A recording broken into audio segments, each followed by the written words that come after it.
সুপ্রিয় শিক্ষার্থীরা, আশা করছি সবাই ভালো আছো। তো এটা হচ্ছে তোমাদের নবম শ্রেণীর ইসলাম শিক্ষা অরিজিনাল প্রশ্ন। তো অবশ্যই প্রশ্নটির সমাধান পাওয়ার জন্য আমাদের ইউটিউব চ্যানেলটি সাবস্ক্রাইব করবা, আর যারা করেছো তোমাদেরকে অসংখ্য ধন্যবাদ। আমরা 30 মিনিটের মধ্যেই তোমাদের এই অ্যান্সারগুলো দেওয়ার চেষ্টা করবো। এর জন্য অবশ্যই ভিডিওটি বেশি বেশি শেয়ার করবা, আর আমাদের ইউটিউব চ্যানেলটি অবশ্যই সাবস্ক্রাইব করবা, ঠিক আছে? তো দেখো, প্রশ্নটা এখানে বলছে, সামাজিক সমস্যা বিশ্লেষণ করে ইসলামের বিধিবিধানের আলোকে সমাধান করি। আমরা দৈনন্দিন জীবনে আমাদের চারপাশে প্রতিনিয়ত বিভিন্ন সমস্যা বা চ্যালেঞ্জগুলো দেখতে পাই। ইসলামের নির্দেশনা বিধিবিধান যথাযথভাবে চর্চা করলে এই ধরনের সমস্যার সমাধান করা সম্ভব হয়। তুমি যে এলাকায় বা অঞ্চলে বসবাস করো, সেই এলাকার বিভিন্ন সামাজিক সমস্যা সমাধানে ইসলামের বিধিবিধানগুলো বিশ্লেষণ করবে। কাজ 1, সমস্যা বা চ্যালেঞ্জ অনুসন্ধান। তো এখান থেকে দেখো, এখান থেকে তুমি যে কাজটা করো, প্রথমে তুমি যে এলাকায় বা অঞ্চলে বসবাস করো সেই এলাকার বিভিন্ন সমস্যা বা চ্যালেঞ্জগুলো, অর্থাৎ সামাজিক সমস্যাগুলোর তালিকা করো।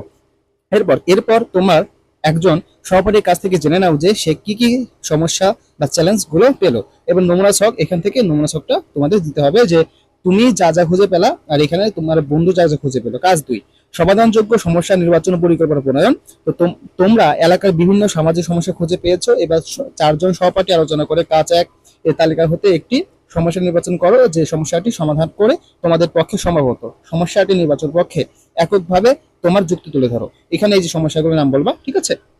তো এরপর দেখো এই সবটা।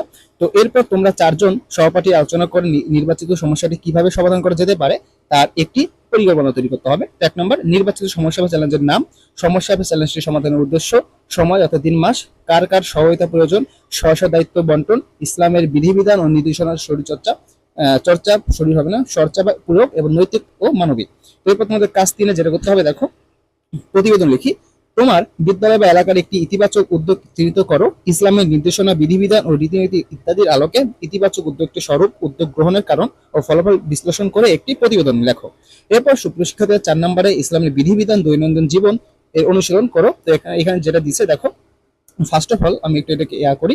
ওকে, তো এখানে 4 নাম্বার ইসলাম বিধিবিধান। তো তুমি যে সামাজিক সমস্যা বিশ্লেষণ করেছো, তোমার এলাকার বিভিন্ন সামাজিক সমস্যা চিহ্নিত, সমাধানযোগ্য সমস্যা নির্বাচন, সমস্যা সমাধানে পরিকল্পনা ইত্যাদি ইসলামের বিধিবিধানের আলোকে তা সমাধান করার জন্য তোমার দৈনন্দিন জীবনে কোন কোন ক্ষেত্রে পরিবর্তন প্রয়োজন তা চিহ্নিত করে কিভাবে অনুশীলন করবে তা উল্লেখ করো।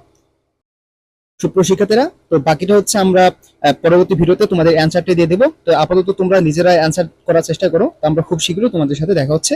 আর অবশ্যই আমাদের চ্যানেলটি সাবস্ক্রাইব করবা, তাহলে ভিডিও বেশি বেশি পাবা এবং অরিজিনাল অ্যান্সার পাবা, ঠিক আছে? তো ইউটিউবে কিন্তু এখন সবাই অনেক আলতু ফালতু অ্যান্সার দিবে, তো তোমরা যাচাই বাছাই করে যেখান থেকে ভিডিও দেখো না কেন যাচাই বাছাই করে অ্যান্সার করে নিও। তো আমরা খুব শীঘ্রই তোমাদের অ্যান্সারগুলো দেওয়ার চেষ্টা করবো। তো দেখা হচ্ছে আমাদের নেক্সট ভিডিওতে। ধন্যবাদ।